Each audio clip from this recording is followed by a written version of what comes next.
ప్రియమైన వారలారా, రండి మనము దేవుడికి చెప్పుకుందాం. ఏమి దేవుడికి చెప్పుకుందాం?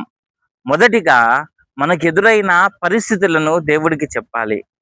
ఆనాడు బైబిల్ గ్రంథములో శిష్యులు ఆ యొక్క సముద్రములో అలల తాకిడికి భయంకరమైన వర్షము చేత ఉన్నప్పుడు వారు యేసుక్రీస్తు ప్రభుల వారికి ఉన్న పరిస్థితిని చెప్పారు.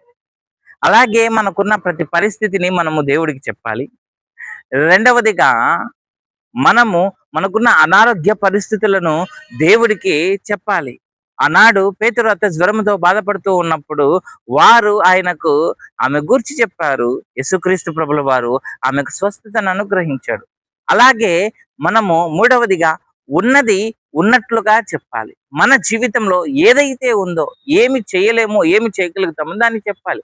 ఆనాడు సారెపత విధవరాలు తన యొక్క కుటుంబంలో కేవలము కొద్దిగా నూనె, కొద్దిగా పిండి మాత్రమే ఉంది అని చెప్పింది. తద్వారా ఆమె తన జీవితంలో అనేక రోజులు ఆహారమును తింటూ బ్రతికింది.